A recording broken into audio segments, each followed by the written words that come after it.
ugira neza ugira neza bugacya bukira ugira neza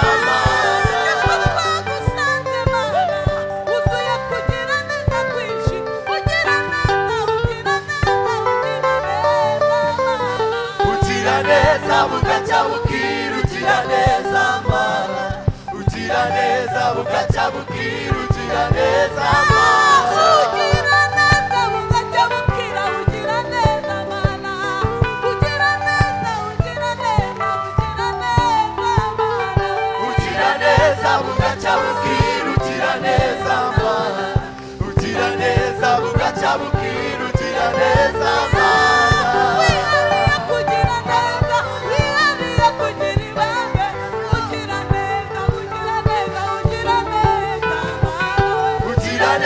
bugacya bukira ugira neza mana ugira neza bugacya bukira ugira neza mana ineza yawe mana we awayirotora ineza yawe mana we ntitwayivuga ngo tuyirangize ugira neza bugacya bukira ugira neza mana ugira neza bugacya bukira ugira neza mana ugira neza bugacya bukira ugira neza mana ubona neza mu bikomeye tubona neza yawe mu bihe bidashira ugira neza ugira neza ugira neza mana ugira neza bugacya bukira ugira neza mana ugira neza bugacya bukira ugira neza mana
Imana ikomeye mu mbaraga mu butware n'ubushobozi ibyaremwe byose nibivuge gukomera kwawe Mana Mana uri Imana ikomeye mu mbaraga n'ububasha n'ubushobozi ibyaremwe byose nibivuge gukomera kwawe Mana oh ibyaremwe byose byose nituvuge gukomera kwawe Mana intebe yawe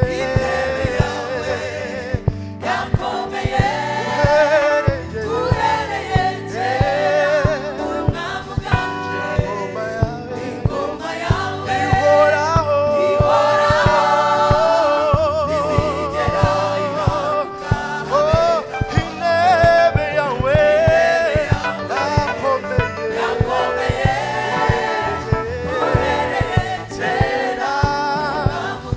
ingoma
udashoboka urabikora oh urakomeye narakubonye narakubonye urakomeye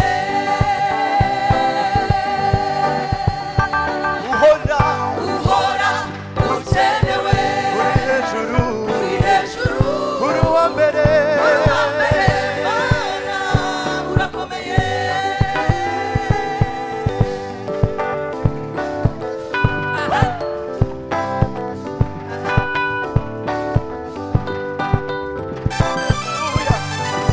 Haleluya abahamya ko Imana ikomeye duhaguruke turi hamwe haleluya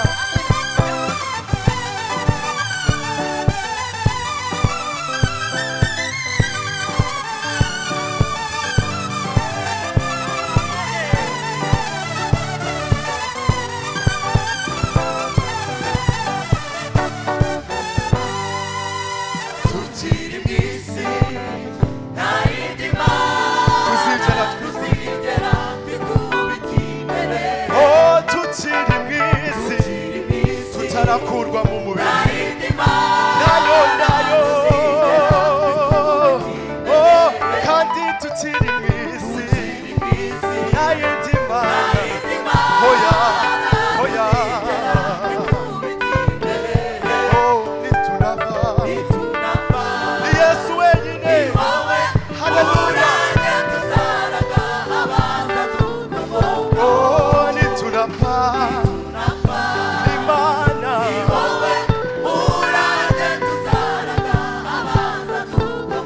oh nitunava ni wowe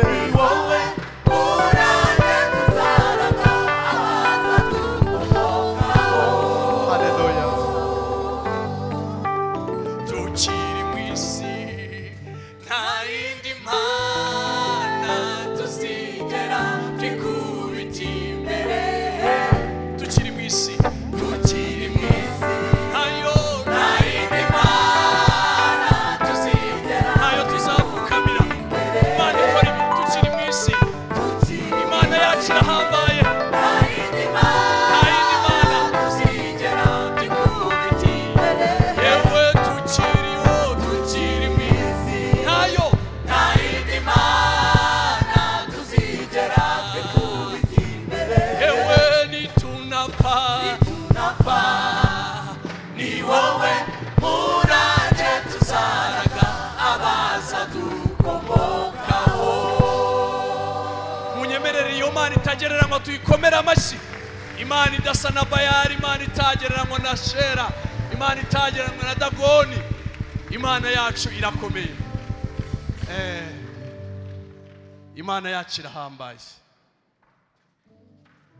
ni Imana yacu ntabwo igereranywa yemwe haleluya munyikirize haleluya hari igihe bijya biducika tukavuga ngo ni Imana idahwanye na Dagoni na Ashera oya Imana yacu ntabwo igereranywa y'ubwawe yigeze kubyivugira bango mwangeranya nande twahwana mwashushanya nande se twasa Imana yacu irakomeye Imana idatenguha abantu niko Gosheni igiririmba Imana itatubabarira iduciye amande ntabwo ikubwira ngo Claude ejo bundi warongeye urazana fine ingana gutya ni Imana y'inyembabazi ni Imana y'inyarukundo ni Imana ikurinda reba nawe yakurindiye aho wiriwe irinda nundi irinda biriwe mu kazi irinda biriwe ku mashuri niba hari abiga irinda biriwe mu ngo munyemere tuyikomera amashyi ni Imana ibera hose icyarimwe izindi Imana ntago zibera hose icyarimwe Imana yacu irakomeye yemwe twikirize haleluya ni iyihe Mana yubaka inzu yayo nk'iyi ngiyi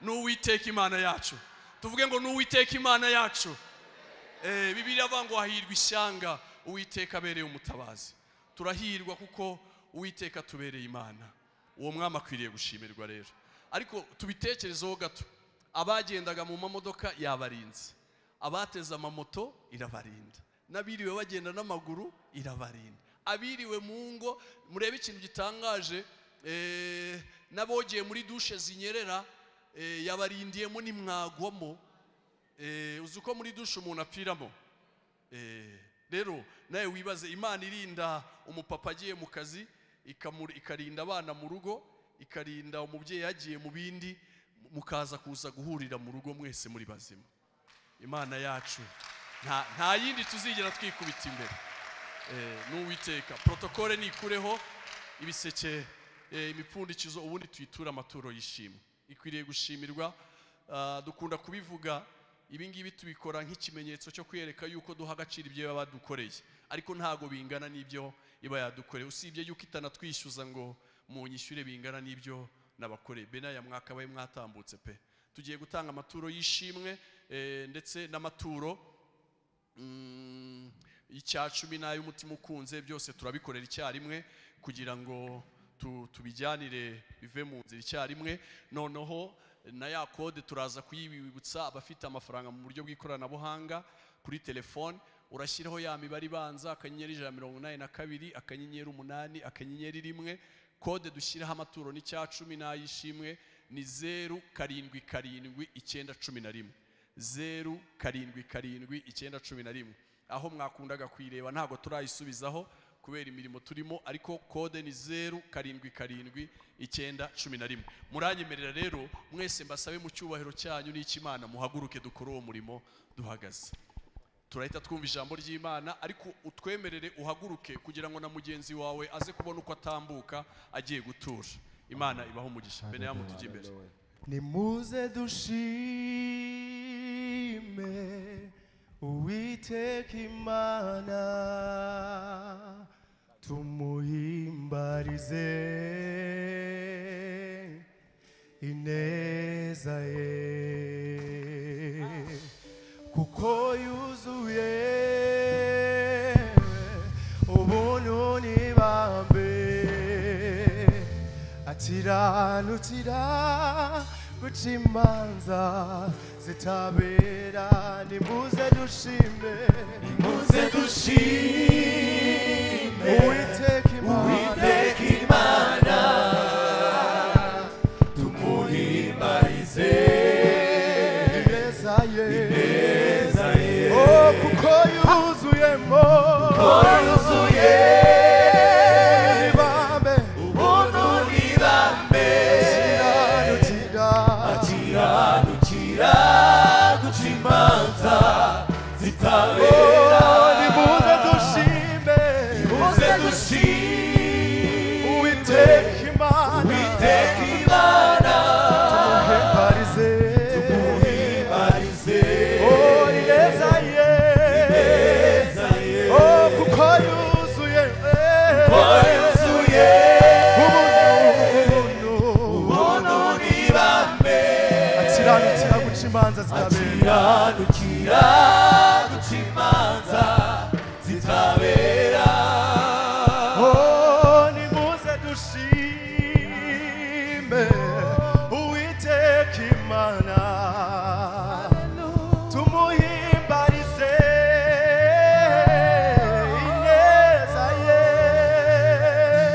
uwo kandi yuzuye ubuntu n'ibambe, akiranukira guca imanza zitabera. Nimuze dushime Uwiteka Imana, tumuhimbarize ineza ye, oh kuko yuzuyemo ubuntu n'ibambe, akiranukira guca imanza zitabera. kuko yuzuyemo ubuntu n'ibambe, akiranukira guca imanza zitabera. Mani bamugisha. Akiranukira guca imanza zitabera. Iyi mikrofone muyisetinge neza ku buryo itaza kuderanja umwigisha.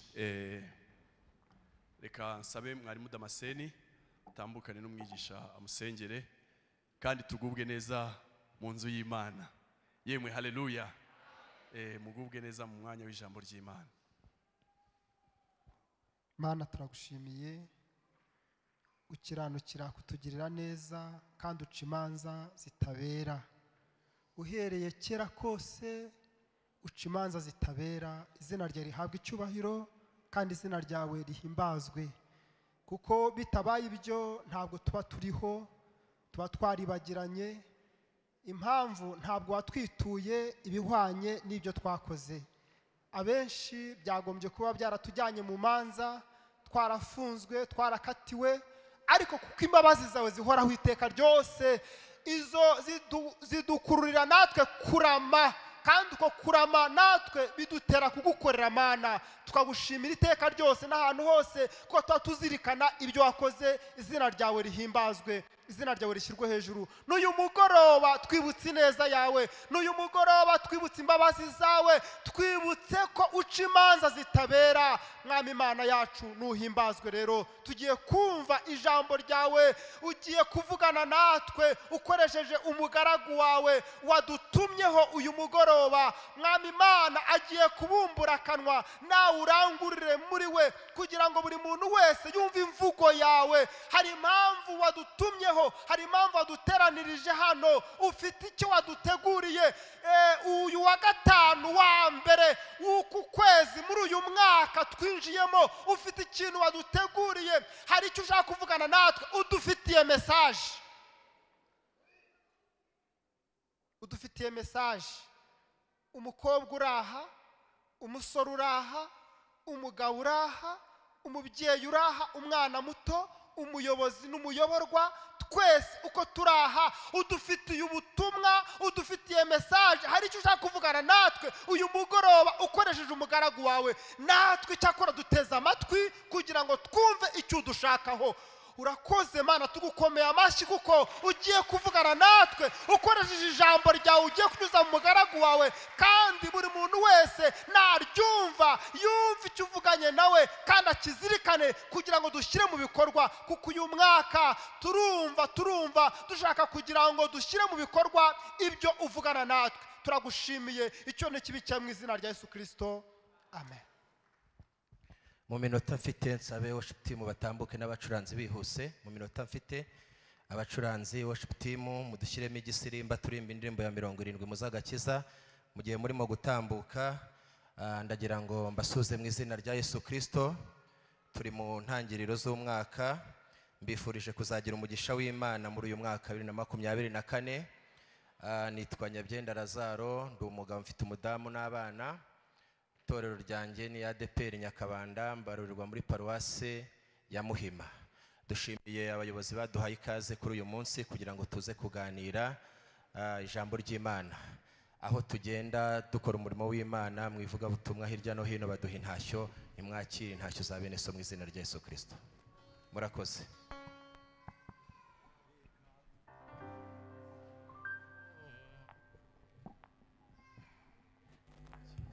Reka gutinya ibizakubaho, Imana izakurinda mu buryo bwihuse. Genda kwegera igisirimba. Mu minota dufite ndayikoresha neza. Ababishobora murahaguruka mudufashe kuririmba. Reka gutinya ibizakubaho, Imana izakurinda.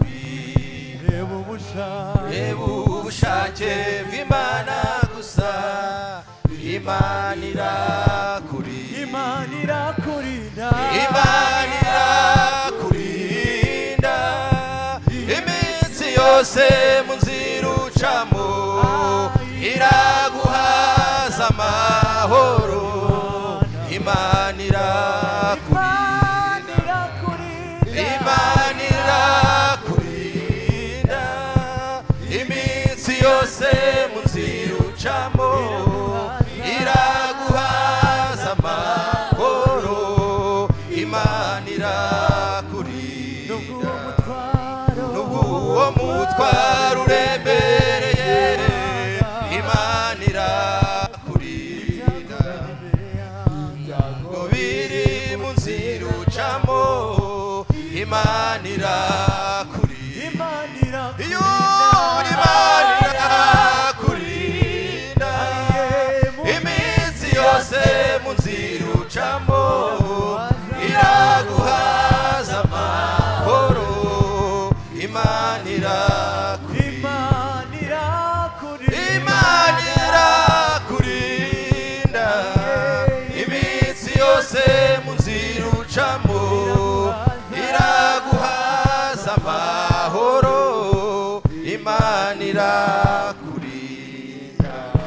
Imana baho umugisha. Mufate bibira dusome ijambo ry'Imana.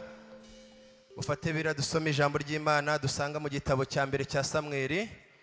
Igitabo cya mbere cya Samweli igice cya 17 murongo wa 41 turageza kuri 47. Igitabo cya mbere cya Samweli igice cya 17 murongo wa 41 tugeze kuri 47. Turasoreza mu Befeso igice cya 3 umurongo wa 20. Dusome aho mu gitabo cya mbere cya Samweli haravuze ngo Umufilisitiya nawe araza asatira Dawidi umutwaje ingabo amurangaje imbere. Umufilisitiya aza akebaguza abona Dawidi aramusuzugura kuko ari umusore w'umugenda w'inzobe w'uburanga. Nuko Umufilisitiya abaza Dawidi ati ko unteranye inkoni mbese ugira ngo ndimbwa? Umufilisitiya ahera ko akwena Dawidi mu izina ry'Imana ze. Umufilisitiya abwira Dawidi ati ngwino nkubagira ibisiga byo mu kirere n'inyamaswa zo mu ishyamba. Dawidi abwira Umufilisitiya ati wanteranye inkota n'icumu n'agacumu, ariko ngewe nguteye mu izina ry'Uwiteka Nyiringabo, Imana y'ingabo za Isiraheli wasuzuguye. Uyu munsi Uwiteka arakungabiza nkwice nguce igihanga, kandi ndagaburira ibisiga byo mu kirere n'inyamaswa z'inkazi zo mu ishyamba intumbi z'ingabo z'Abafilisitiya, kugira ngo abo mu isi yose bamenye ko muri Isiraheli harimo Imana, kandi ngo iri teraniro ryose rimenye ko Uwiteka adakirisha inkota cyangwa icumu, kuko intambara ari y'Uwiteka kandi ari uzabatugabiza. Amen. Dusome mu Befeso igice cya 3 umurongo wa 20.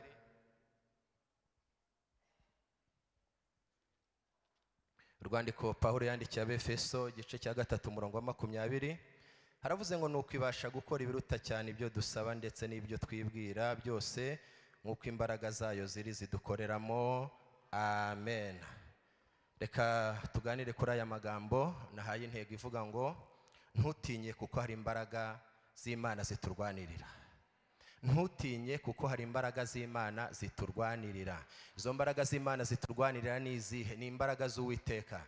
Indirimbo 205 aravuze ngo urwane intambara nziza, Kristo ni imbaraga zawe, fata ubugingo aguhaye. Haleluya. Izo mbaraga z'Imana ziturwanirira, ziturwanira igihe icyo ari cyo cyose, aho turi hose, aho tugenda hose. Iyo twicaye ziraturwanirira, iyo tunahagurutse ziraturwanirira, iyo turi no kugenda ziraturwanirira, twaba dusinzire ziraturwanirira, twaba turi maso ziraturwanirira, zishinzwe kuturwanirira.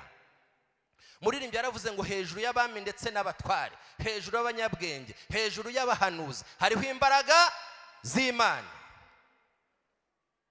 Ndifuza ko uyu munsi wa none iri jambo ricyura kandi uryandike ku mutima wawe, rivuga ko utagomba gutinya kubera ko hari imbaraga z'Imana ziturwanirira. Imana nishimwe cyane. Iki gitabo cya Samweli twasomye, iki gitabo cya Samweli cyanditswe n'abantu batatu, cyanditswe na Natani na Gadi na Samweli, cyandikirwa muri Isiraheli hagati y'umwaka w'1150 n'1050. Kandi izina Samweli risobanura ngo Imana irumva, kandi natwe turabagaho guhamya ko Imana igira ite yumva. Abemeza ko Imana yumva bayihereza icyubahiro. Imana yacu irumva. Imana ishimwe cyane. Uyu Samweli ni mwene Elukana w'umutambyi ukomoka mu muryango wa Lewi. Nyina yitwaga Hana, kandi uyu Samweli yakoze imirimo igera muri 3 ahuriyeho n'umwami Yesu. Icyambere, Samweli yabaye umucamanza. Gatatu, yabaye umutambyi. Kabiri, yabaye umutambyi. Gatatu, yabaye umuhanuzi. Iyi mirimo uko ari 3 ayihuriyeho n'umwami Yesu. Dusomye ku nkuru zitubwiye kuri Dawidi na Goliyati. Dawidi twamuvugaho ibintu byinshi, ariko reka tumuvugaho ibintu 5 gusa. Icyambere, Dawidi biratubwira ngo ari umusore mwiza w'uburanga. Kabiri, Dawidi yicisha abagabo bugufi. Mubyibuke amaze gusukwaho amavuta, yaremeye asubira mu ishyamba ajya gukomeza kuragira intama igihe yaramaze gusukwaho amavuta imbere y'abakuru be. Gatatu, Dawidi yakundaga izaragiye. Iyo yabonaga idubu n'intare bije gufata intama, yaremeraga agatanga ubuzima bwe akajya kurwanya izo nyamaswa atirengagije ko zamugirira nabi, kubera ko yabaga ashyize imbere izaragiye. Mu cyiciro icyo ari cyo cyose urimo ugomba kwitangira buyoboye, ukabakunda, kabone naho byaba ngombwa ko utakaza bimwe na bimwe mu byawe byari bikugira umumaro, ariko ukabitangira kuko Imana yabaguhaye ngo ubayobore. Kane, Dawidi yagiraga kwihangana gukomeye agategereza igihe cy'Imana. Mubyibuke yagiye abona uburyo butari bumwe bwo kwivuna umwanzi we Sawuli, ndetse abagaragu be bakamubwira bati dore Uwiteka atanze Sawuli mu maboko yawe. Ariko Dawidi akavuga ati biragatsindwa n'Uwiteka, ntabwo naramburira ukuboko ku muntu Imana yimikishije amavuta. Gatanu, Dawidi yagiraga guca bugufi muri we no kwihana, no mu gihe aguye mu ikosa, aguye mu cyaha, akihutira gusaba Imana imbabazi. Mubyibuke amaze kugwa mu cyaha, bamaze kumuha message imubwira ko yakoze icyaha, amaze kwicisha mde Uriya, yafashe muka Uriya, ariko ntiyareba ku cyubahiro afite, ntiyareba ko ari umwami, aca bugufi asaba Imana imbabazi. Dawidi ni icyitegererezo cy'abami babayeho, bari bazi guca bugufi no gusaba Imana imbabazi. Mu gihe ukoze ikosa, mu gihe ugwiririwe n'amakuba, mu gihe ucumuye, ntugaheranwe n'imbaraga z'icyaha, ntugaheranwe n'imbaraga z'umwijima, ahubwo ujye wihutira gusanga Yesu, wihutire gusanga imbabazi ze. Amen. Iyo dusomye rero mu gice cya 17 ugahera ku murongo waho wa mbere, baze kungabanyirizaho gatoya, ugahera ku murongo waho wa mbere, haratubwira ngo hari igihangange cyitwaga Goliyati w'Igati. Uyu Goliyati yari afite ikirere cya mikono 6 n'intambwe imwe ngo y'intoki, yari yambaye ingofero y'icyuma, ngo yambaye n'ikote ribohesheje iminyururu, kuremera kwaryo kwari shekeri z'umuringa 6,000, ndetse ngo n'uwari umutwaje icumu, kuremera kw'icumu rye kwapimaga shekeri z'ibyuma 600. Bibiliya iratubwira ngo uyu Goliyati aramanuka, ngo bahagarara mu kibaya cya Era. Goliyati yari ari kumwe n'ingabo ze, ngo na Sawuli ari kumwe n'ingabo ze, ngo aramanuka arabegera, bamwe bahagarara hakurya abandi bahagarara hakuno. Goliyati arababwira ngo muri mwebwe nihagire umwe uvamo aze turwane, nanyica tuzaba abagaragu banyu tubakorere, ariko nanjye nimwica muzaba abagaragu bacu mudukorere. Bibiliya itubwira iki? Bibiliya itubwira ngo ibyo bintu, ayo magambo ayavuga mu gihe kigera mu minsi 40, harabuzemo n'umwe waza ngo arwane nawe amuhangare. Bibiliya itubwira ngo ku ngoma ya Sawuli hari umusaza witwaga Yesaya, yari afite abahungu bagera mu 8, 3 muri bo bari baratabaranye na Sawuli. Muri 3 bari baratabanye na Sawuli harimo uwo bitaga Eliyabu, Abinadabu na Shamu. Bibiliya itubwira ngo Yesaya yarageze mu gihe cy'izabukuru, amaze gusaza, ahamagara Dawidi aramubwira ati mwana wanjye Dawidi, ngwino nguhereze impamba ujye gusura bakuru bawe, maze iminsi nta makuru yabo mfite. Dawidi ngo araza, Yesaya amuhereza ingemu yari irimo ibintu bigera muri 3. Icya mbere, iyo ngemu ngo yari irimo efa imwe y'ingano zikaranze.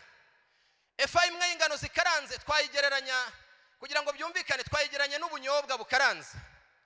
Iyi efa y'ingano zikaranze iyo bayiryagaho bari ku rugamba, bagiraga inyota, bamara kugira inyota bakanywa amazi menshi. Muzarebe rero umubiri wanyweye amazi uba wumva ukomeye nta kibazo ufite. Mu buryo bw'umwuka, umuntu wariye kuri efa imwe y'ingano zikaranze ahora n'inyota y'ijambo ry'Imana, ahora n'inyota yo gusenga, ahora n'inyota yo guterana. Kabiri, amuhereza imitsima 10.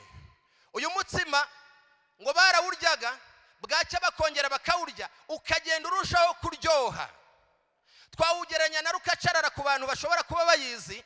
Rukacarara uko igenda itinda, igenda irushaho gukomera. Uyu mutsima ntago wapfaga. Uyu mutsima ushushanya ijambo ry'Imana.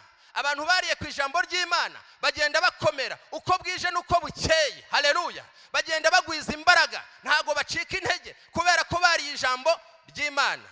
Gatatu, amuhereza amavuta, amasoro 10 y'amavuta y'igishwamwaka akuze. Aya mavuta akuze bayakoreshaga mu mirimo igera muri 2.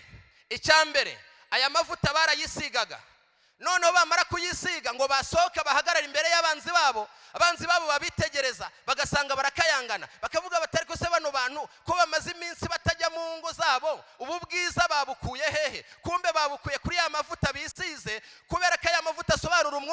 wera, abantu bafite umwuka wera bahora bakayangana, nubwo baba bari mu bibazo, nubwo baba bari mu ntambara, nubwo baba bari mu bigeragezo. Abantu bibitseho imbaraga z'umwuka wera bahora bakayangana. Amen.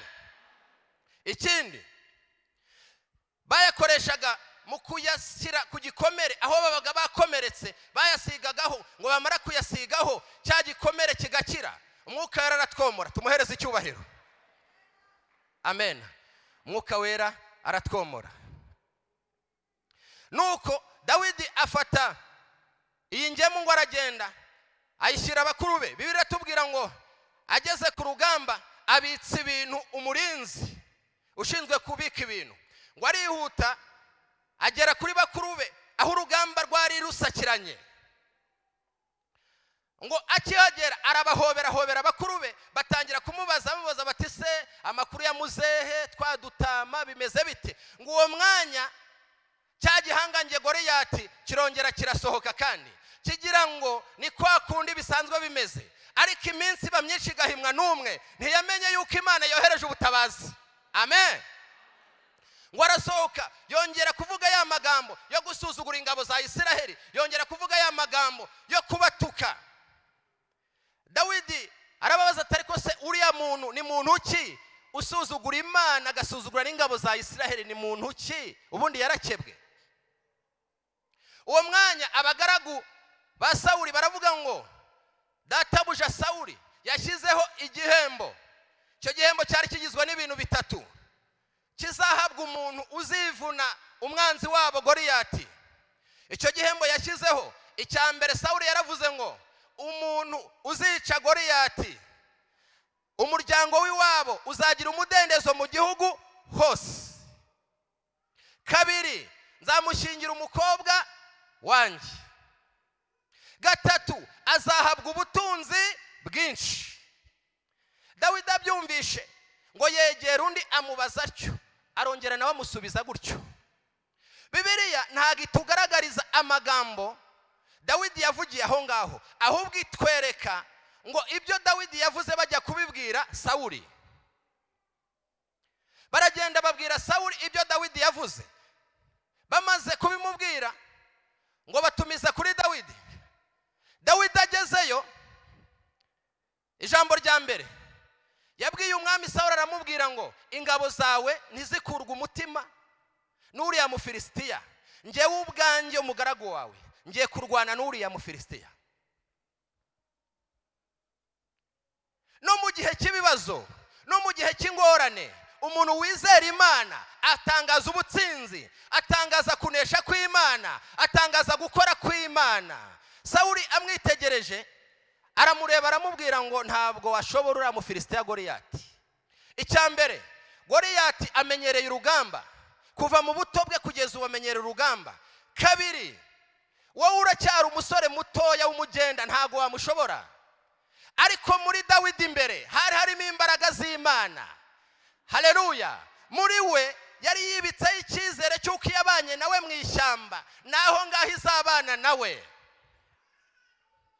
Daniel igice cya 11 umurongo wa 32 kuri B yaho haravuga ngo ariko abantu bazi Imana yabo bazakomera, nibamara gukomera bakora iby'iki? Iby'ubutwari. Amen. Arangije ku murongo wa 37 wa kiriya gice aramubwira ngo reka nguhe ubuhamya, reka nguhe ubuhamya databuja Sawuli, reka nguhe ubuhamya uko byagenze. Ndagira ngo ubwire ngo mu gihe uhuye n'ingorane n'ibibazo, Satani akakwereka ibidashoboka, ujye umwereka ibyashobotse. Nakwereka ko nta nzira zihari, umwereke ko Yesu afite inzira zisaga 1000. Nakubwira ngo ntago uzabaho, umuririmbira indirimbo ya 48 mu gakiza havuga ngo kubaho ni Kristo no gupfa ni inyungu. Amen. Nakubwira ngo uzapfa, musomera ibyahishuwe igice cya 14 umurongo wa 13 havuga ngo umwuka yera uravuga ngo hahirwa abapfa bapfira mu mwami. Umwuka nawe ati ye baruhuka imihati kuko imirimo ijyanye nabo ibe hariki. Nakubwira ngo uzakorwa n'isoni, mubwira ngo siko bizaba. Zaburi 25 umurongo wa 3 havuga ngo siko bizaba mu bategereza Uwiteka, ntawe uzakorwa n'isoni. Nakubwira ngo nta butabazi buhari, imyaka ibaye myinshi, utinze mu kigeragezo mubwire Yesaya igice cya 50 umurongo wa 7 havuga ngo kuko umwami Imana azantabara nicyo gituma ntamwara nicyo gitumye nkomera mu maso wanjye akamera nk'urutare kandi nzi ko ntazakorwa n'isoni rwose. ujye utanga ubuhamya ububwire Satani unesheshe ijambo ry'Imana. Dore tunesheshe ibyanditswe byera. Aramubwira ati reka nguhe ubuhamya. Ngewe ubwanjye nabaga ndagiye intama za data, idubu n'intare bikaza bigafata intama, narahubukaga nkayicakira nkayambura intama, yashaka nayo kumfata nkayifata akanwa nkayitanyaguza. Aramubwira ati ni ukuri uwo Mufilisitiya utubaha Imana azapfa nk'imwe muri izo ngizo. Sawuli aremera, amaze kwemera Bibiliya iratubwira ngo amwambika umwambaro we, amwambika ikoti, amuhereza n'inkota. Dawidi ngo atambutse yumva biranze, aragaruka abwira Sawuli amubwira ati ntago ibingibi nabimenyereye. Bene data, hari uburyo turwana, twebwe turwana mu buryo butandukanye n'ubw'abantu. Dukubita hasi ibintu byose byishyira hejuru kurwanya izina ry'Imana. Intwaro zacu turwanisha tuzisanga mu Befeso igice cya 6 uhereye ku murongo wa 10 kugeza kuri 18. Hari uburyo turwana. Aramubwira ati ibintu ntago nabimenyereye ngabyikuramo. Birashoboka ko iyo agenda yambaye iyo myambaro ya Sawuli afite n'inkota ye, ahari bari kuvuga ko icyatumye atsinda Goliyati byatewe na ya myambaro ya Sawuli, ariko ayikuramo. Warangije kuyikuramo ngo aramanuka ngaca ku kagezi. Amaze kuca ku kagezi ngo hatoragura amabuye agera muri 5. Ahatoragura amabuye agera muri 5.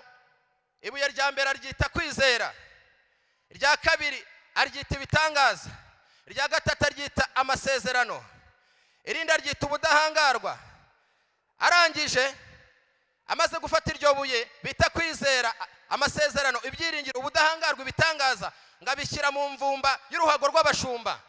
Ngo aragenda tugeze kuri rya jambo Bibiliya iratubwiye ngo twasomye. Bibiliya iratubwira ngo Goliyati amwitegereje.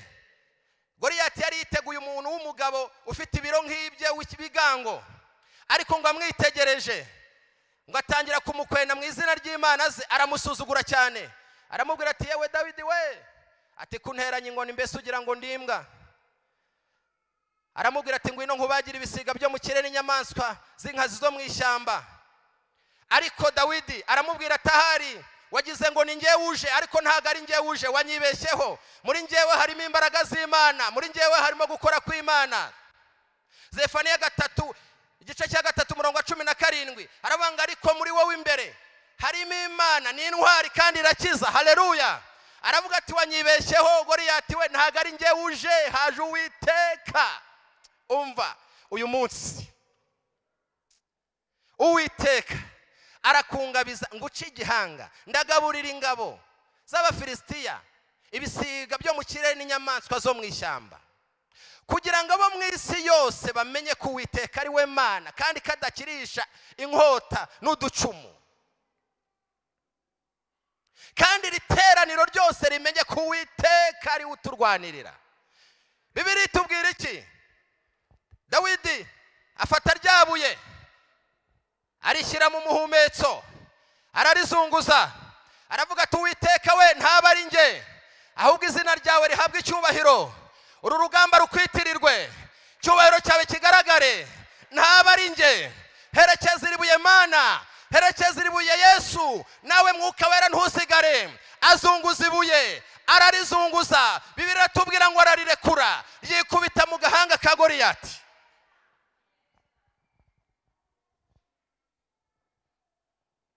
Uwo mwanya Goliyati agwa agaramye. Pozisiyo yamuteyemo ibuye yagombaga kugwa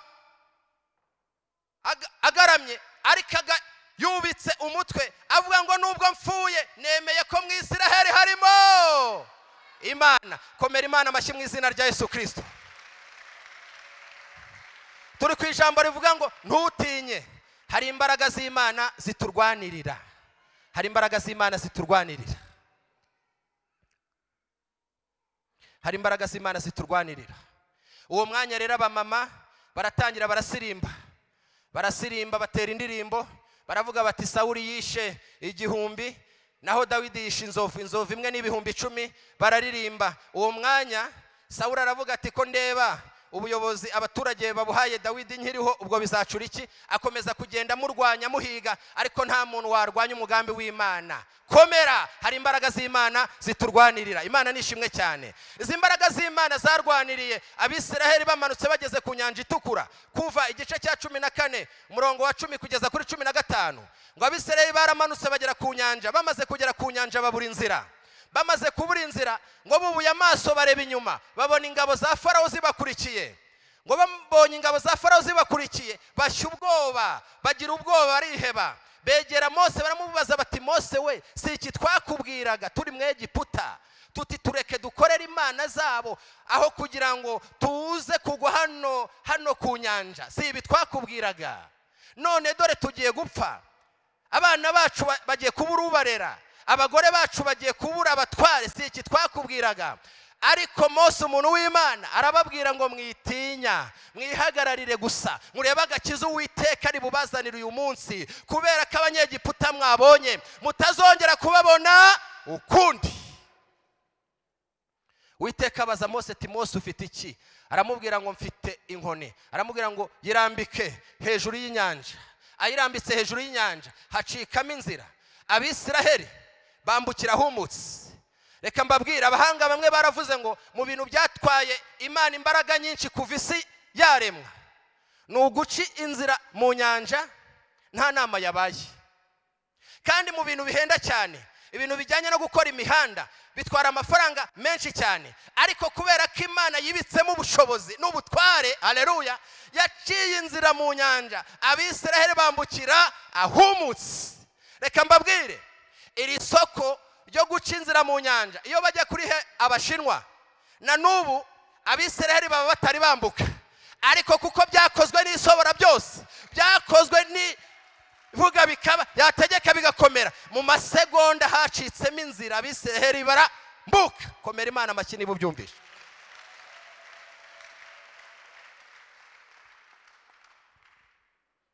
Ntutinye, hari imbaraga z'Imana ziturwanirira. Izi mbaraga z'Imana zarwaniriye Gideyoni. Igitabo cy'Abacamanza igice cya 7 umurongo w'9 kugeza kuri 22 haratubwira ngo Uwiteka abwira Gideyoni, aramubwira ngo manuka ujye mu rugerero rw'Abamidiyani, ariko niba utinya ujyane n'umugaragu wawe Pura. Ngira burya iyo umugabo byageze hano atinya akitwaza niba byakomeye, ubundi abagabo ntago bajya bagira ubwoba, niko Imana yabaremye. Ariko Uwiteka aramubwira ati niba ufite ubwoba jyana n'umugaragu wawe Pura. Biratubwira ngo baramanuka, bageze mu rugerero rw'Abamidiyani, bumva mu Midiyani umwe ari kurotera mugenzi w'inzozi. Aramubwira ati narose. Aramubwira ati warose iki? Tikagira inkuru. Narose mbona irobe rya Seyiri ryikubita mu rugerero, ryikubita ku ihema, iryo hema rigwa rigaramye, nta kuzuyaza, nta korasi, nta. Aramubwira ati umva icyo zisobanura izo nzozi. Aramubwira ati iyo ni inkota ya Gideyoni mwene Yowasi, umugabo mu Bisiraheli, Uwiteka mugabije Abamidiyani n'ingabo zabo zose. Uwo mwanya akibyumva abwira umugaragu ati dusubireyo. Baragenda, bageze aho bari basize abasirikare, barabwira ati muhaguruke, muhaguruke, Uwiteka yatugabije Abamidiyani. Uyu Gideyoni afata ingabo 300, igice kimwe 100, arangije arababwira ati rero mufate ibibini n'imuri n'amakondera, ariko icyitonderwa mundebereho, icyo nza gukora namwe ari cyo mukora. Bageze ku ngabo za mbere, bamenagura ibibindi, bazunguza imuri, bavuza amakondera, bongeraho ijambo rivuga ngo kubw'Uwiteka na Gideyoni. Bamena ibibindi barakomeza. Ingabo zose 300 zikikije Abamidiyani zimena ibibindi, zizunguza imuri, zivuza amakondera, zivuga ngo kubw'Uwiteka na Gideyoni. Reka nkubwire, urugamba ufite n'urubanza mu Uwiteka uzatsinda. Kubw'Uwiteka na Gideyoni. Bibiliya iratubwira ngo Abamidiyani barahungabana, batangira guhunga, abandi batangira kwicana, urugamba rurarangira. Haleluya. Reba izo mbaraga zamanukiyemo zikajya mu bibindi n'imuri n'amakondera. Imbaraga z'Imana nizo ziturwanirira, kandi ziturwanirira mu buryo bumwe cyangwa ubundi, kandi Imana ishobora gukoresha ibigaragara nk'ibyoroheje ikakurwanirira. Ntibisaba ngo irwanishe za burende, no, hari imbaraga z'Imana ziturwanirira. Amen. Yehoshafati ngo yatewe n'Abamoni n'Abamowabu. Igitabo cya kabiri cy'Ingoma igice cya 20 umurongo wa 10 kugeza kuri 20, ngo amaze guterwa n'Abamowabu ngo ajya imbere y'Uwiteka, amanukana abagore n'abana n'abandi bantu bose bari bari kumwe ngo bajya imbere y'Uwiteka. Baravuga ati, Uwiteka we, niwe watubujije ngo twavaga mu Isiraheli ngo tutazagira icyo dukora kuri aba bantu, none dore icyo batwituye, ariko turagira ngo tukubwire ko nta mbaraga dufite zabarwanya, ntako twimereye, none ntiwakwemera kubahana mu maboko yacu. Iryo teraniro biratuvuga ngo hari harimo umuhanuzi Yahazayeli, arahaguruka arahanura, aravuga ngo nimwumve Bayuda namwe baturage b'i Yerusalemu, nawe mwami Yehoshafati, dore uko Uwiteka avuze. Aravuga ngo mwitinya, mwe gukurwa umutima n'izo ngabo, kuko urugamba atari urwanyu. Haleluya. Kuko urugamba atari urwanyu, dore baraterera hagana Isise, ejo muzamanuke mubasange, muri urwo rugamba nta kindi muzakora, muzihagararire gusa, murebe agakiza Uwiteka azabazanira kuri uwo munsi. Yemwe Bayuda nawe mwami namwe baturage b'i Yerusalemu, mwitinye kuko urugamba ari urw'Uwiteka. Ntutinye kuko hari imbaraga z'Imana ziturwanirira. Hari imbaraga z'Imana ziturwanirira. Yabwiye Yakobo muri Yesaya igice cya 41 umurongo w'8 ukamanuka kugeza ku 10. Haravuga ngo, ariko weho Isiraheli, mugaragu wanjye Yakobo, rubyaro rwa Aburahamu nshuti yanjye, wowe natoranyije nkakukura ku mpera z'isi no ku mfuruka zayo, naragutoranyije sinaguciye. Ntukihebe kuko ndi Imana yawe, ni koko nzajya ngutabara, nzajya nkuramiza ukuboko kwanjye kw'iburyo ariko gukiranuka. Ntutinye, hari imbaraga z'Imana ziturwanirira. Ageze muri Yesaya mu gice cya 45 umurongo wa 1 n'uwa 2. Ngwino hano, ngwino wowe nkurikira gusa wumva ubuhanuzi bw'Imana. Ageze mu gice cya 45 umurongo wa 1 n'uwa 2, yaravuze ngo, ibi nibyo mbwira Kuro, wo nimikishije amavuta, niwe mfashe ukuboko kw'iburyo nkamuneshereza amahanga ari imbere ye. Haleluya. Nzakenyeruza abami kugira ngo mukingurire amarembo, kandi amarembo ntazugarirwa. Nzamujya imbere, sifa kwa Mungu. We nzamujya imbere, nimara kujya imbere ahataringaniye mparinganize, ninsanga hari imisozi njyewe ubwanjye nzaharinganiza kugira ngo abashe gutambikira aharinganiye. Nimpasanga ubunyerezi nzabwumutsa, nimpasanga imisozi nzayikuraho, nimpasanga amahwa nzayakuraho. Haleluya. Wehoho nzakujya imbere, hataringaniye mparinganize. Nzamenagura inzugi z'imiringa, ibihindizo by'ibyuma nzabicamo kabiri. Ntutinye kuko hari imbaraga z'Imana ziturwanirira. Komera Imana amashyi mu izina rya Yesu Kristo.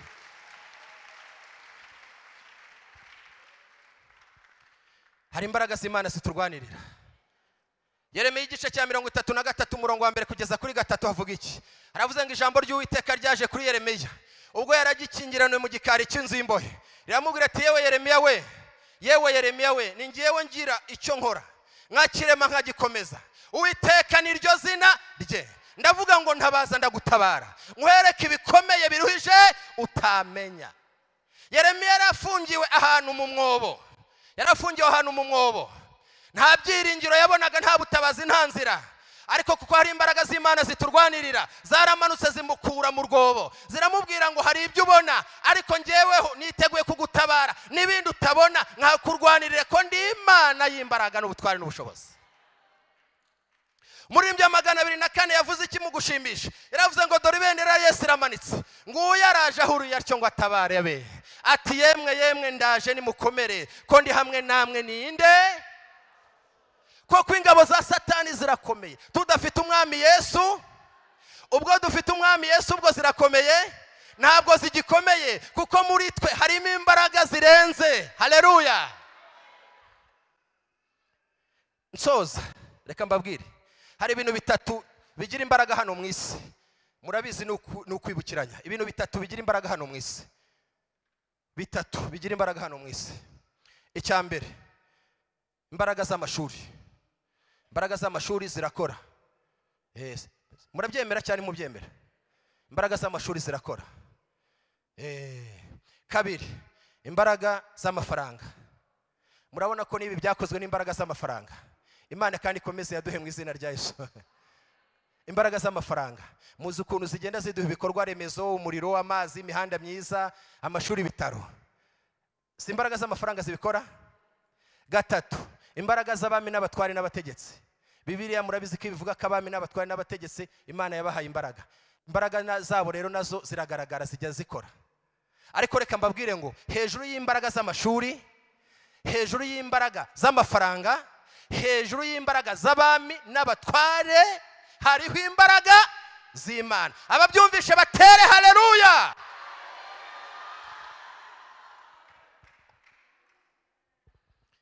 Tugiye gusenga, ariko nkuzana ijambo kuri uyu munsi rivuga ngo ntutinye, kubera ko hari imbaraga z'Imana ziturwanirira. Turi mu gutangira umwaka, ariko wiringira imbaraga z'Imana. Bivuze ngo uzaca mu bikomeye bitandukanye, uzahura n'ibiteye ubwoba, uzahura n'umwijima, uzahura n'ubunyerezi, ariko nuhura n'ibisa n'ibyo tuvuze cyangwa n'ibindi tutavuze, uziringira imbaraga z'Imana, uzamenye ko hari imbaraga z'Imana ziturwanirira. Wowe wisunga amaboko y'Imana kandi Imana izakurwanirira. Imana iduhana umugisha mu izina rya Yesu Kristo. Rwandiko Pawulo yandikiye Abefeso 3:20 hatubwiye iki? Hatubwiye ngo ibasha gukora ibiruta cyane ibyo twibwira, nk'uko imbaraga zayo ziri zidukoreramo. Imana yacu ibasha kudutabara mu bitera ibyo ari byo byose. Hari imbaraga z'Imana ziteguye kuturwanirira. Imana iduhana umugisha mu izina rya Yesu. Reka dusenge. Tugiye gusenga mu buryo bubiri muri uyu mwanya, mu buryo bubiri. Tugiye kureba muri iri teraniro niba hari abantu bifuza kwakira umwami n'umukiza mu bugingo bwabo. Reka mbibutse ko Imana yacu irwanirira abizi, abifite ku mutima, abizi abayabamenye kera. Irwanirira abizi, irwanirira abayizera. Birashoboka ko ufite intambara zitandukanye n'ibigeragezo bitandukanye, ariko ukavuga uti reka nubwo mfite ibigeragezo, ariko reka mbanze nkizwe nakira agakiza, nakire Yesu ayobora ubuzima bwanjye. Muri uyu mwaka ukaba ufashe icyemezo cyo kwakira Yesu n'umwami n'umukiza mu bugingo bwawe, akakuyobora kuva mu kwa mbere kugeza mu kwa 12, akayobora ibitekerezo byawe, akayobora umubiri wawe, akayobora ibyifuzo byawe. Ukaba wifuza gukizwa kuri uyu munsi, zamura ikiganza tugusengere mu izina rya Yesu Kristo. Niba uhari, nta soni biteye, tugusengere kandi Imana iraguha umugisha, Imana irakurwanirira. Mbese urahari? Kabiri, waba waracitse intege, ukaba warasubiye inyuma, ukaba wifuza kwakira imbaraga z'Imana uyu mwanya, ukaba wifuza guhaguruka. Niba uhari muri iri teraniro, zamura ikiganza tugusengere mu izina rya Yesu. Nta soni biteye, gira utya. Ijambo ry'Imana ntago ribora, ryakora uyu mwanya, ryakora n'ejo, rizakomeza rikora. Ijambo ry'Imana ni rizima. Hashize imyaka irenga 2000 ijambo ry'Imana rivugwa, ntago rijya ribora. Mbese urahari? Imana ibaho umugisha. Ndabona twese turi abakristo. Reka rero duhaguruke dusenge twese. Abantu bose bakeneye imbaraga z'Imana ko zabarwanirira, bahaguruke dufate umwanya dusenge. Tubwire Imana ko dukeneye ko izi imbaraga ziturwanirira. Izi imbaraga z'Imana zirwanirira umuryango wawe, zirwanirire urugo rwawe, zirwanirire ubugingo bwawe, zibuhagarareho kuko turazikeneye. Reka twakire umushumba yigire hano hafi, abasengere, abasabire ubutabazi kandi abasabire gukomera, kandi mwizere ko hari imbaraga z'Imana zirwanirira itorero, zikarwanirira imiryango yacu, zikarwanirira igihugu. Karibu umushumba. Mana ishobora byose, turagushimiye. Waturaritse turi mu nzu yawe, kandi kubera ko twahageze ntago tuhagwa, ahubwo turahakirira. Niyo mpamvu muri iri teraniro twumvisha ijambo ritwibutsa ko ufite imbaraga zo kurwanirira abera. Mbere ya byose turakwinginze, reka imbabazi zawe zitubeho, amaraso ya Yesu atubonekeho. Turi muri rya joro ryo gutabaza, kandi buri wese afite icyifuzo imbere yawe. Ariko mbere yuko tukubwira ibyifuzo byacu, tubabarira ibyaha byacu Mana. Hari ibyo twavuze, hari ibyo twakoze, buri wese ibyo yakoze byamujyanye kure yawe. amaraso ya Yesu namweze kandi amutunganye kugira ngo uturebane amaso y'imbabazi. Turagushimiye ko ubabarira, ukitweza, ukidutunganya. Turifuza ko imbabazi zawe zitubaho kandi imbaraga zawe zikatubaho, za zindi zirwanirira abera, za zindi zitugenda imbere, za zindi zigeraho tutari, za zindi urwanisha. Imbaraga zawe nizirwanirira abagabo bari muri iri teraniro, za mbaraga zawe nizirwanirira ababyeyi bari muri iri teraniro, abasore n'abakobwa. Ibi turi imbere muri uno mwaka ntabwo tubizi, dore turimo turawutangira. Turasaba imbaraga Mana, turasaba imbaraga. Ahatagera ijwi ryacu, ijwi ryawe rigereyo. Turasaba imbaraga zawe mu biturwanya, mu ntambara tuzi no mu zo tutazi. Turasaba imbaraga Mana, turasaba imbaraga. Twebwe ntazo dufite, turasaba imbaraga, turasaba imbaraga. Mu miryango yacu turasaba imbaraga, muri bizinesi zacu turasaba imbaraga, mu kazi dukora ka buri munsi turasaba imbaraga. Buri wese uri imbere yawe muri iri joro ryo gutabaza, turasaba imbaraga ziturutse mu ijuru. Izo nizitugeraho turabasha kunesha. Twirukanye imigambi mibi ya Satani, ibyagambirira ku buzima bwacu, ibyagambirira ku byacu, turazirukanye mu izina rya Yesu. Dutesheje agaciro imigambi ye mibi mu izina rya Yesu. Muri iri joro ryo gutabaza, umva ijwi rya buri wese. Turambuye ibiganza byacu hejuru Mana, umva ijwi rya buri wese. Muri iri joro ryo gutabaza, umva ijwi ry'uyu mugabo, umva ijwi ry'uyu mubyeyi, umva ijwi ry'uyu musore, uyu mukobwa. Umva ijwi ryacu Mana, umva ijwi ryacu. Twibutse ko hari n'ikindi gihe waje uraturengera. Iri jambo rivuza ko ufite imbaraga zo gutabara abera bawe. Reka izi mbaraga zizabane natwe mu kwa mbere, izi mbaraga zizabane natwe mu kwa kabiri, zizabane natwe mu kwa gatatu, zizabane natwe mu kwa kane, zizabane natwe mu kwa gatanu, zizabane natwe mu kwa gatandatu, zizabane natwe mu kwa karindwi, zizabane natwe mu kwa munani, zizabane natwe mu kwa cyenda, zizabane natwe mu kwa cumi, zizabane natwe mu kwa cumi na kumwe, zizabane natwe mu kwa cumi n'abiri.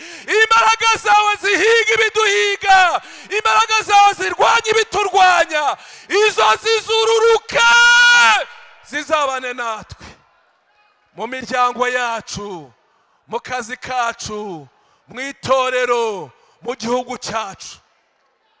Imbaraga zawe zizabane natwe mu gihugu cyacu cy'u Rwanda. Haleluya! Turagisengeye, dusengeye itorero ryacu, dusengeye itorero rya Sejemu, dusengeye imiryango yacu, dusengeye abana bacu, abatware n'abafasha. Turasenze cyane, imbaraga zawe zizabane natwe. Turagushimiye ko mvise gusenga kwacu, tugukomeye mu mashyi. Ababyeyi bakuvugirije impundu. Haleluya! Tukongeye amashyi kubera ko urugamba warwanye urarutsinda. Ababyeyi bakongeye impundu, bakongeye impundu. Muri iri joro ryo gutabaza, buri wese umutabare ku cyifuzo cye n'ikibazo afite. Kubera iyo mpamvu nayo tukongeye amashyi, ababyeyi bakuvugirije impundu. Abarwayi ubakize, abarwaje ubakiriza abarwayi, abafite ubushomeri ubaha akazi. Mana yacu, ukora imirimo n'ibitangaza. Bya bibazo bitandukanye bitugose turabikweretse ubikemure, kubera ko mvishe gusenga kwacu kawurutse kubikemura. Tukongeye amashyi. Ababyeyi bakongeye impundu, hari ibintu ukoze bikomeye kubera ko ufite imbaraga, kandi imbaraga zawe ni nyinshi. Turambuye ibiganza byacu tuguhaye icyubahiro. Akira icyubahiro, akira icyubahiro, akira icyubahiro.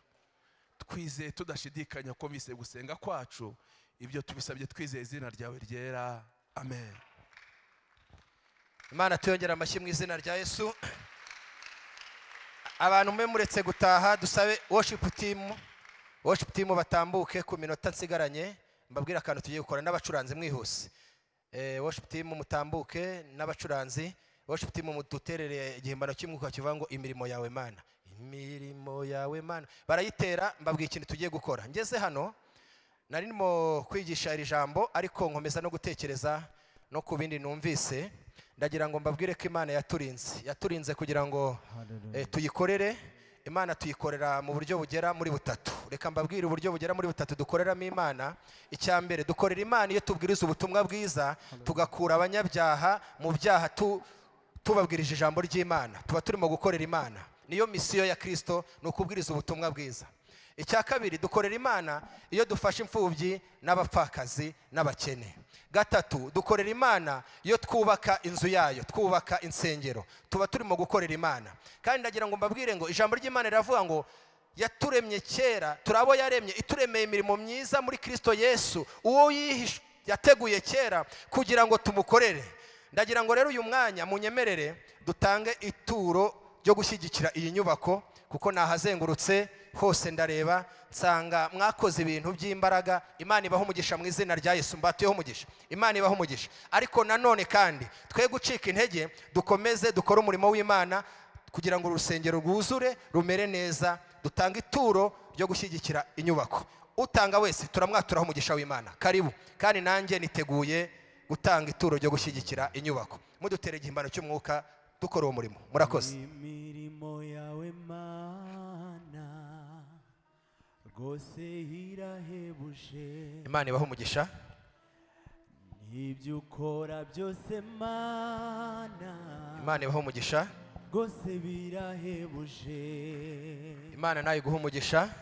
Imirimo Imana iguha yawe umugisha. Mana rwose irahebuje. Ibyo ukora byose Imana nayo iguha umugisha. byose birahebuje. Imana nayo iguha umugisha. Mukore mu masakame. Imana iguha umugisha. Imana nayo iguha umugisha mu izina rya Yesu. Imana nayo iguha umugisha. Mukore mu masakame, mu makofi, mu bikapu. Dutanga ituro ry'inyubako. Imana nayo iguha umugisha. Imana nayo iguha umugisha. Imana nayo iguha umugisha. Nawe Imana iguha umugisha. Imana nayo iguha umugisha. Imana nayo iguha umugisha. Imana ibaha umugisha. Imana iguha umugisha. Nicyo Imana nayo iguha umugisha. Imana ibaha umugisha. Imana ibaha umugisha. Tangaza. Imana nayo iguha umugisha. Iyo nibutse imirimo yawe, Iyo nibutse imirimo wakoreye ubwoko bwawe. Imana nayo iguha umugisha mu izina rya Yesu Kristo.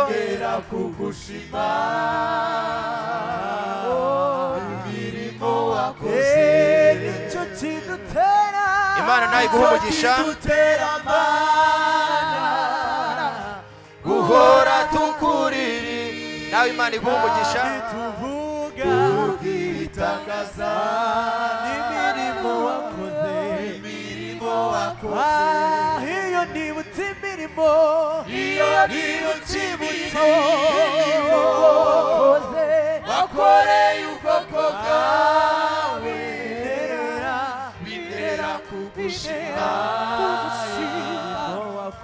Imirimo wakoze. Yesu abaho umugisha. Munyemerere dushimire Imana kubw'ijambo ryayo tumaze kumva, tuyikomera amashyi. Niba ari ay'Imana reka tuyongere. Imana ishimwe kubw'ijambo ryayo twumvishije. Tukiri muri uyu murimo rero, aba batambutse n'abayafite mu buryo buri cash cyangwa se abayafite bayazanye, ariko hari n'abayafite kuri telefone. Reka natwe tubikore kugira ngo uwo mugisha tuwucyure mufate telefone nubwo waba wanatambutse kandi wumva ushaka gukomeza kubaka inzu y'Imana, nabyo ni byiza. Ibyo byose ku bantu baheruka hano kuwa mbere kuri bonane, murabona ko hari ikintu cyahindutsemo hano mu rusengero. Reka dukomere Imana amashyi, kandi ni imirimo nyine Uwiteka akomeje gukora ariko akoresheje abantu. Hano imbere ntago ari uko hasaga, nubwo tugikomeje gardefu yamaje guhinduka n'ibindi. Kereka abagera hano kenshi nibo wahita uhagera, kereka nkomeje mbivuga nibwo mwabibona, ariko ibi byose bikorwa n'amafaranga. Rero reka dukomeze twubakire Uwiteka kubw'icyubahiro cye kandi no kubw'ishema ryacu, natwe guteranira ahantu heza ntako bisa. Reka dukoreshe kode, ni akanyenyeri 182 akanyenyeri 8 akanyenyeri 1, ibyo ni ibisanzwe. Noneho kode y'inyubako ni 07 91 56 07 91 56, ugashyiraho akanyenyeri, ugashyiraho amafaranga, ubundi ugakora kuri yes, hakazaho ijambo ADPR, ugashyiraho pin yawe cyangwa code, ubundi ukohereza, ukaba ukomeje kubaka inzu y'Uwiteka. Reka twongere nanone, ni akanyenyeri 182 akanyenyeri 8, uko mbibabwira nanjye niko ndimo ndabikora. Gukorera umwami ntako bisa. Kode ni 07 91 56 akanyenyeri, ugashyiraho amafaranga, ugashyiraho urwego, ukabanza ugakora kuri yes, hakazaho ijambo ADPR, ubundi ugashyiraho kode yawe, ukohereza. Ababikoze Uwiteka abaho umugisha, n'abatambutse bagashyira mu giseke, namwe Uwiteka abaho umugisha, mvuge ngo amen. Yemwe muhabwe umugisha mu izina rya Yesu. Reka dusoreze ahangaha, nakire umushumba atuganishe ku musozo, yatura umugisha ku iteraniro. Inyuma yawe hari ingabo n'imbere zishinzwe kukurwanirira, ubyizere Uwiteka niwe Mana. Imana iduhaye ibihe byiza, reka tuyikomere mu mashyi tuyishimire. Turambure n'ibiganza byacu tuyihereze icyubahiro, igize neza, kandi twerekeze ibiganza ku mwigisha wacu, tumubwire ngo Imana imuhe umugisha. Mwarimu Claude wayoboye, Imana imuhe umugisha. Korali Nayote, korali Hermon, korali cyangwa se worship team Benaya, Imana ibahe umugisha. Abashyitsi bacu, abakristo b'itoro rya CGM, abadiakoni, protokole impuzabikorwa, n'abadukurikiye mu buryo bw'ikoranabuhanga, mwese Imana ibahe umugisha. Turasoje rero, kandi dusoje kare, ntibibatangaze, mujye muza kare, tuzajya dusoza kare, tuzajya dutinda mu gihe twagize korali y'abashyitsi, ariko ubundi tuzatugerageza kwihutisha kugira ngo abantu batahe kare. Ejo ni kuwa gatandatu, dufite ubukwe 4, kandi tuzatangira ku isaha ya 8:00, musengere abageni bacu. Ku cyumweru dufite amateraniro 2, ntago ari 3. Iteraniro rya mbere rizatangira 2:00, ariko worship team ndetse n'amakorali azaririmba agomba kuhagera 1:40, kabaho gusenga no gutangira guhimbaza. 2:00 ni igihe cyo gutangira iteraniro, ntago ari igihe cyo gutangira guhimbaza. Benaya worship team babyumve, bazabyubahirize. Abakristo namwe mu iteraniro uzabatekereje kuzamo, uzaza udakererewe, 2:00 tuzaba dutangiye. Iteraniro rya kabiri tuzaritangira 4:30. Irya mbere 4:30 tuzaba turisoje, kandi dute dutangira irya kabiri turisoze 7:00 zuzuye. Ubwo rero ni amateraniro 2 ku cyumweru. Murakoze rero, reka mbasabe muhaguruke dusenge Imana dutahe, ariko turambura ibiganza dutange intashyo ku bantu bazateranira ahantu hatandukanye, kandi tubifurije umugisha w'Imana muri izi ntangiriro z'umwaka wa 2024. Imana izakwiteho, kandi Imana izakurwanira intambara uzi n'izo utazi. Mana turagushimiye, twabaye mu nzu yawe, watubwiye ko ufite imbaraga nyinshi zo kuturwanirira. Ibyo biremye imitima yacu mo ibyishimo n'umunezero, kuko ufite imbaraga nyinshi zo kuturwanirira. Izo mbaraga reka zigendane na buri wese, kandi umugisha wawe ukomeze kutwomaho twebwe n'abacu n'ibyacu. Icyubahiro cyawe gikomeze kudutwikira, kandi ukomeze kutuba hafi muri byose. Turagushimiye ko ubyumvise. Gendana na buri wese. Ibyo tubisabye twizeye izina ryawe ryera. Amen. Mujyane n'amahoro ya Kristo.